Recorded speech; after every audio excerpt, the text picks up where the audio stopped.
I'm 52 years old, and I am Polly Thompson. I've had more highs than lows in my life.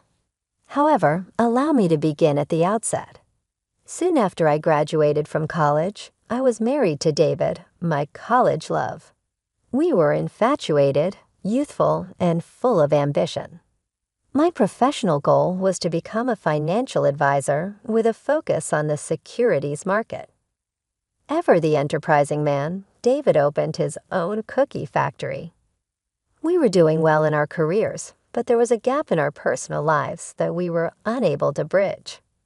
We were anxious to have kids. We would hope month after month, only to be let down. We experimented with everything, including special diets, reproductive treatments, and folk remedies. Nothing was successful. Following 3 fruitless IVF cycles and years of futile trying, David proposed surrogacy. I was apprehensive at first. I'm not sure, David. What if we are unable to bond? I talked about my worries one night. With serious eyes, David continued, "Polly, look at me. We'll have that child together. Your eggs, my sperm. Just a temporary house serves as the surrogate." I thought about it for weeks. After talking to other couples who had used surrogacy and attending counseling sessions, I ultimately consented. After a drawn-out and anxious procedure, our daughter Emma was delivered after 9 months. All my anxieties vanished the instant I had her in my arms. With my eyes and David's nose, she was ideal. Life seems to be finished. I balanced work and parenting while David's cookie firm grew. We had a lovely home, a thriving business, and an adorable daughter. We were living the ideal. However, life has a habit of surprising you with unexpected turns of events. Emma was 5 years old when David began to complain of chronic back pain. "It's nothing," he would reply. Most likely simply pulled a muscle at the gym. It wasn't nothing, though. I badgered him for weeks before I eventually got him to go to the doctor. We were struck with the news of advanced pancreatic cancer like a freight train. I was standing beside his hospital bed, holding his hand as he drew his final breath, 4 months after the diagnosis.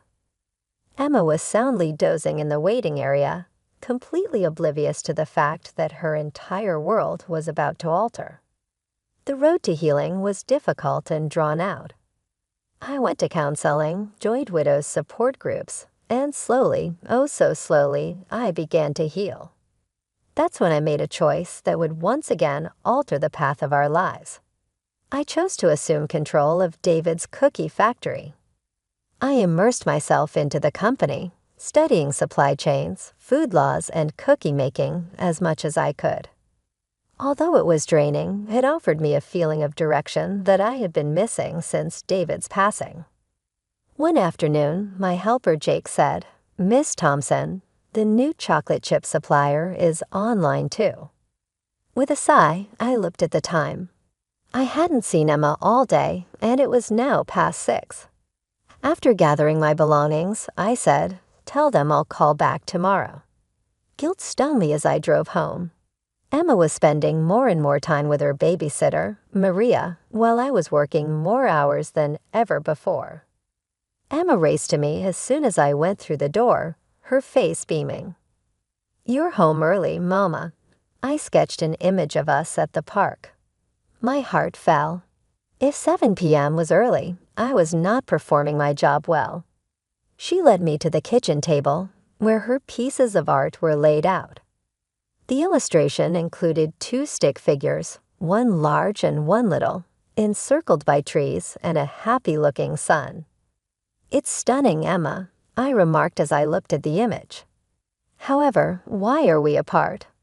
What happened to your pals?" Emma gave a shrug. "I'm not sure. I don't use them for much play. Can we actually visit a park one day?" Her remarks felt like a kick to the stomach. I had been so preoccupied with managing the company that I had forgotten about the most significant aspect of my life, my daughter. The ensuing several months involved delicate balance. It was difficult, but I made an effort to assign extra tasks at work so that I could leave at a decent hour. The company was expanding quickly, and there was always another meeting or choice to be made. When Emma turned 7, I promised her a lavish celebration. I was desperate to make up for lost time, so I spent weeks arranging it. When the big celebration day finally arrived, everything went smoothly. We had a unicorn-shaped cake, a magician, and a bouncy house. Emma was ecstatic. But even as I savored the occasion, a part of me was preoccupied.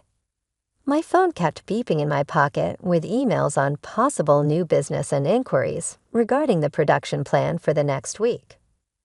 I entered the home to check my messages and briefly excused myself. Emma was bidding her pals farewell, and the magician was wrapping things up when I returned. "Mommy, did you see my card trick?" Emma approached me and inquired. I was guilty that I had missed it. "I apologize, my love." I had to answer a call, but it seemed like a great time. Emma's expression briefly sank, but then she forced a grin. "It's all right, perhaps next time." I sat on the side of my bed that night, holding my head in my hands, after Emma had fallen asleep.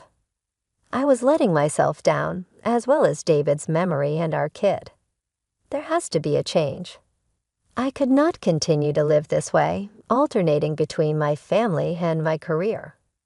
However, what action might I take? The company was doing well, giving Emma the stability in her finances that I had assured David I would provide. That's when it hit me.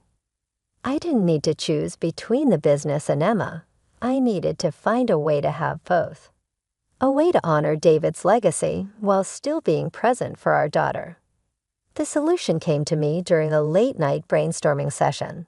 I needed to hire a CEO, someone who could run the day-to-day operations of the company while I maintained overall control as the owner.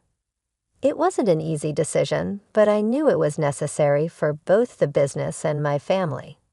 After an exhaustive search and countless interviews, I found the perfect candidate. Michael Stevens had years of experience in the food industry and shared my vision for the company's future. With Michael at the helm, I could finally step back and focus on what truly mattered, Emma. The following weeks were a period of adjustment for both of us. Emma was initially skeptical of my sudden availability, but gradually she began to open up. We started small, having breakfast together every morning and helping with homework in the evenings. Soon we were planning weekend outings and movie nights. Slowly but surely, I was rediscovering the joy of motherhood. One evening, as we were baking cookies together, a nod to David's legacy, Emma turned to me with flour on her nose. "Mom, can I ask you something?" "Of course, sweetheart. Anything." She hesitated for a moment before blurting out, "Why don't you have photos of you pregnant with me?" The question caught me off guard. I'd always known this day would come, but I hadn't expected it so soon. Taking a deep breath, I decided honesty was the best policy. "Emma, sweetie, let's sit down for a moment," I said, guiding her to the kitchen table. "You were born in a special way. Dad and I wanted you so much, but I couldn't carry you in my tummy, so a very kind woman helped us. She carried you for 9 months, but you're still our daughter. You have my eyes and your dad's smile." I waited anxiously for her reaction, ready for tears or anger, but Emma simply nodded, processing the information. "So I have 2 moms?" she asked after a moment. "In a way, yes, but I'm your mom in all the ways that matter. I love you more than anything in this world." Emma thought for a moment, then shrugged. "Okay, can we finish the cookies now?" I laughed, relieved at her easy acceptance. "Of course, sweetheart." As we returned to our baking, I marveled at my daughter's resilience. She had been through so much, losing her father, dealing with an absent mother, and now learning about her origins. Yet here she was, smiling and covered in flour, taking it all in stride. As the years passed, Emma and I settled into a comfortable rhythm. Our bond grew stronger with each passing day, and I found myself rediscovering the joys of motherhood I had nearly forgotten. Emma blossomed into a vibrant, curious teenager, reminding me more and more of David with each passing day. One afternoon, as we were having our weekly mother-daughter chat over hot chocolate, Emma dropped a bombshell.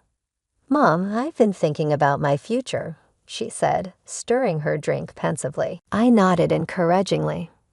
"That's great, sweetheart. What's on your mind?" While she hesitated, "I've been researching careers, and I think I want to be a social media manager." I blinked, surprised. Social media marketing? That's different from what I expected. Emma's eyes lit up. "It's amazing, Mom. The way you can connect with people, build brands, create content, it's like art and business combined." I listened as she enthusiastically explained her plans, feeling a mix of pride and uncertainty. Part of me had always assumed she'd follow in my footsteps, maybe even take over the family business one day. But here she was, charting her own course. "That sounds wonderful, Emma," I said, pushing aside my reservations. "If that's what you're passionate about, I'll support you all the way." As Emma chattered on about her plans, my mind wandered to the company. Our cookie empire had grown beyond my wildest dreams under Michael's leadership, but I couldn't help wondering about its future. Who would take over when I was gone? Weeks turned into months, and Emma threw herself into learning everything she could about social media marketing. She took online courses, attended workshops, and even started managing social media accounts for some local businesses. Meanwhile, I found myself spending more time at the company again. Not because I didn't trust Michael. He was doing an excellent job, but because I felt a need to secure Emma's future, even if she didn't want to be directly involved in the business. One evening, as I was working late at the office, Emma called. "Mom, guess what?" She practically squealed through the phone. "I got an internship at a top social agency." I felt a pang of disappointment, quickly followed by guilt for feeling that way. "That's wonderful, sweetheart. I'm so proud of you." After we hung up, I sat back in my chair, conflicted. I was thrilled for Emma, of course. She was following her dreams just as David and I had always wanted. But a small, selfish part of me couldn't help feeling like I was losing her to a world I didn't understand. The next morning, I called Emma to congratulate her again on her internship. Then I took a deep breath and made my pitch. "Emma, I have a proposition for you," I said, trying to keep my voice casual. "How would you feel about doing some social media work for our company? Just as a side project, of course. Your internship comes first." There was a pause on the other end of the line. "Really?" Emma finally said, her voice a mix of surprise and excitement. "You trust me with that?" "Of course I would," I replied, feeling a warmth spread through my chest. "You're talented, and you know our brand better than anyone. Plus, it would be a great addition to your portfolio." Emma agreed enthusiastically, and we spent the next hour brainstorming ideas. As we talked, I felt a sense of hope. Maybe this was the beginning of a new chapter for us, one where we could blend our passions and work together, even if it wasn't in the way I had originally envisioned. Time flew by, and before I knew it, Emma was graduating college. I couldn't have been prouder of her achievements, but I found myself facing a familiar dilemma. Emma was eager to spread her wings and work for a cutting-edge marketing firm, while I hoped she'd consider joining our family business. "Mom, I appreciate the offer, but I want to make my own way," Emma said over dinner one evening. "I don't want to be seen as the boss's daughter." I nodded, understanding her perspective. Then an idea struck me. "What if no one knew you were my daughter?" I suggested. "You could apply like any other candidate, Keep your connection a secret and prove yourself on your own merits. And so Emma joined our company under my mother's last name, quickly proving her worth in the marketing department. Months passed, and Emma seemed to be thriving.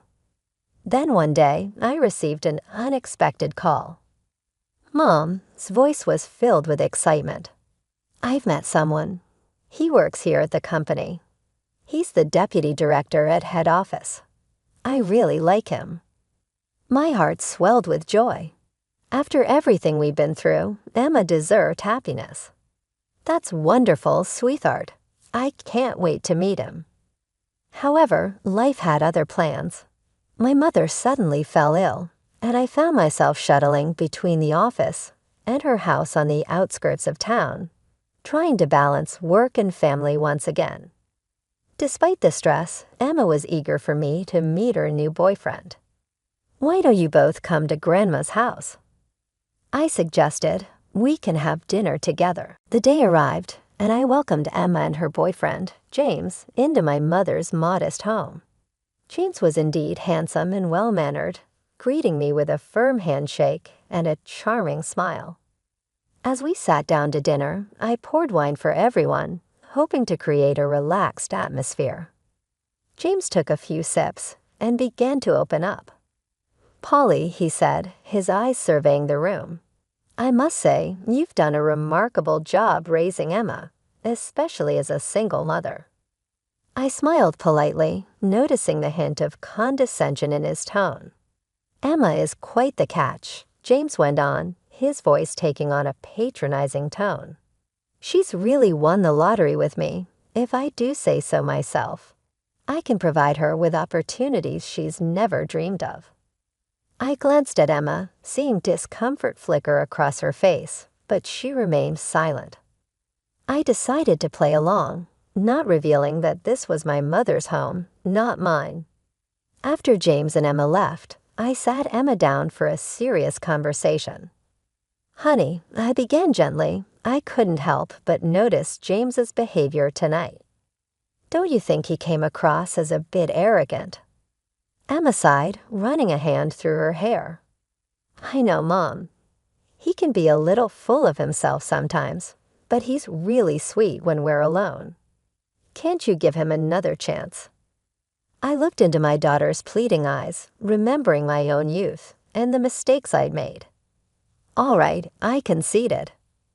"Everyone deserves a second chance, but please be careful with your heart."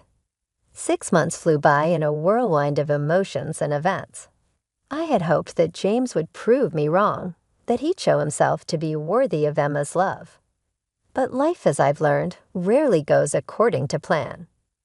One evening, Emma called me, her voice bubbling with excitement. "Mom, I have big news. James proposed, and I said yes. We're getting married." My heart sank, but I forced enthusiasm into my voice. "That's wonderful, sweetheart. Congratulations." "There's more," Emma continued, oblivious to my hesitation.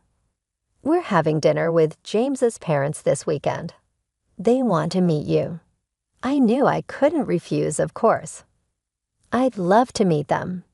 As I pulled up to James's family home that Saturday, I felt a sense of foreboding. The house was a mansion, ostentatious in its luxury. Every detail screamed of wealth, from the manicured lawns to the gleaming sports cars in the driveway. James's parents, Mr. and Mrs. Worthington, greeted me at the door. Their smiles were wide but didn't reach their eyes. "Welcome, Polly," Mrs. Worthington said, her voice dripping with false sweetness. "We're so pleased to finally meet you." Throughout the evening, their condescension was palpable. They spoke of Emma's future as if they were fairy godparents bestowing unimaginable riches upon a poor, deserving girl.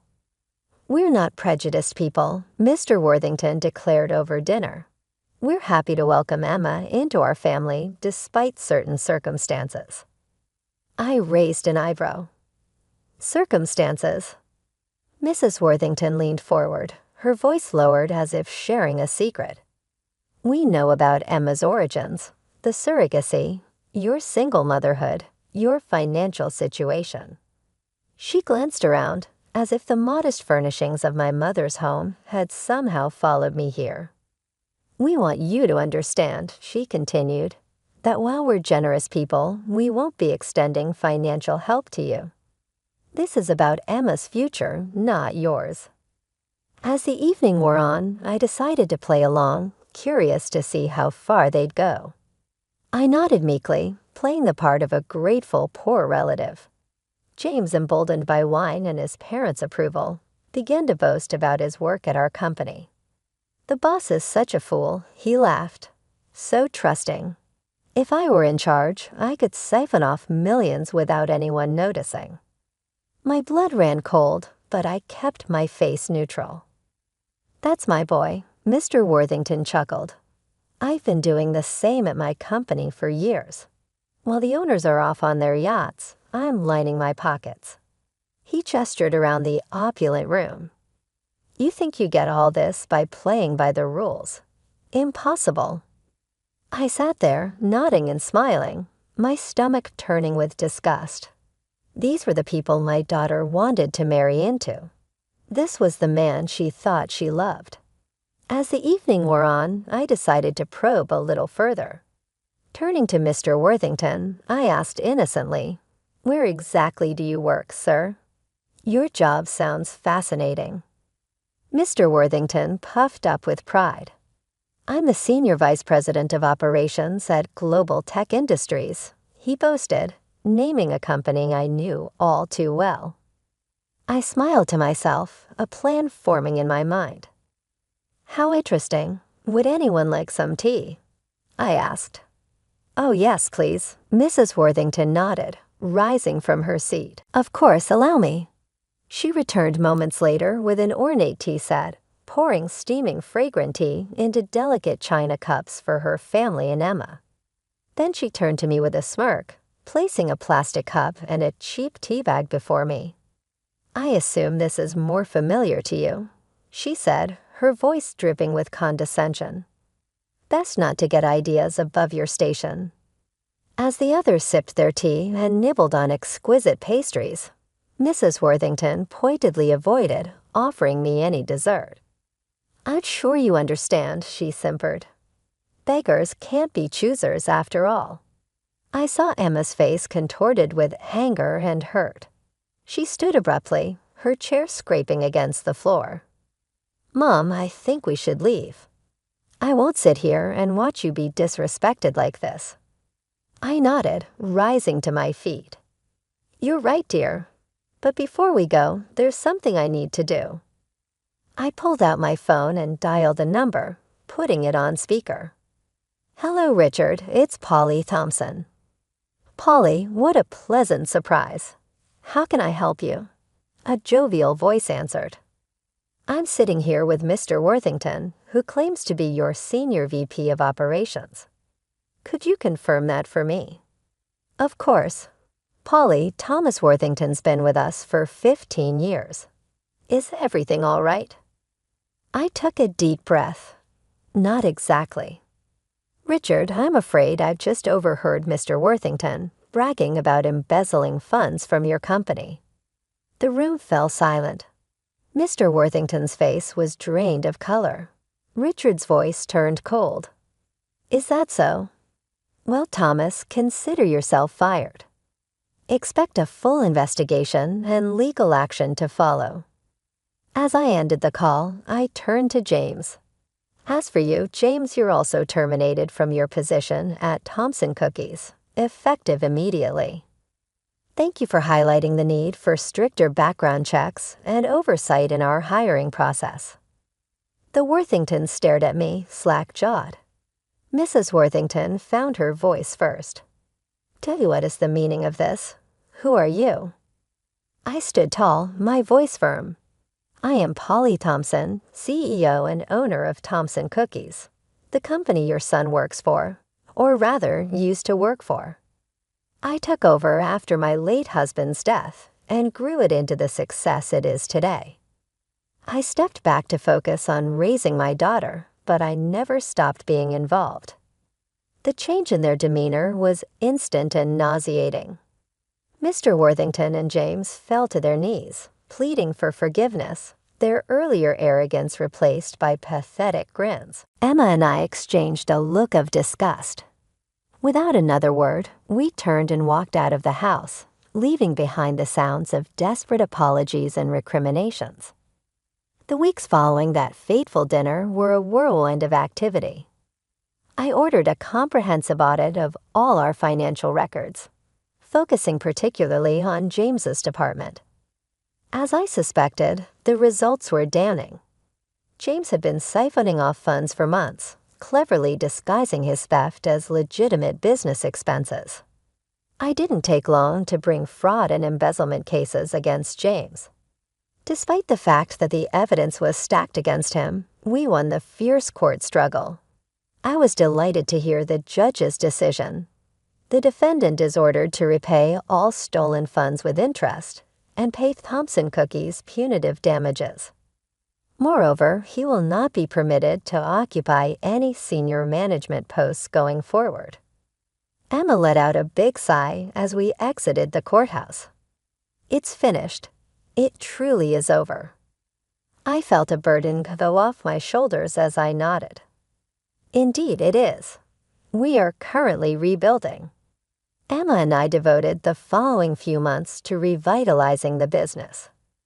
At last, I resumed my role as CEO, and Emma came on board to lead our recently enlarged marketing division. We increased our sales and market share in less than a year. The reputation of Thompson Cookies was greater than before. Emma's phone buzzed one evening as we were coming to the end of a very productive day. As she read the message, a grin sprang on her face. "Is everything all right?" Acknowledging that specific grin, I inquired. Emma nodded, her cheeks blushing just a little. "This is Alex. He's asking if I'd like to go out to dinner this evening." Ah, Alex. A few months prior, Emma had met him at a business conference. From what I'd observed, he was the proprietor of a little but rapidly expanding organic bakery, and in contrast to James, he seemed to be nice, sincere, and really supportive of Emma's goals. "You ought to leave," I urged her. "You've been putting in too much effort lately. Enjoy yourself." Emma paused. "Are you certain?" Tonight, we were scheduled to review the quarterly reports. I dismissed her with a wave. "The reports are not urgent. Enjoy your evening as you go." Emma was gathering items, and while she did, I couldn't help but feel hopeful. Emma was satisfied with Alex. He was a good man. I felt a wave of satisfaction come over me as I watched her go. I could be organizing a genuine wedding once more in the near future. A period of love and truth. After that, I wouldn't turn down 1 or 2 grandchildren.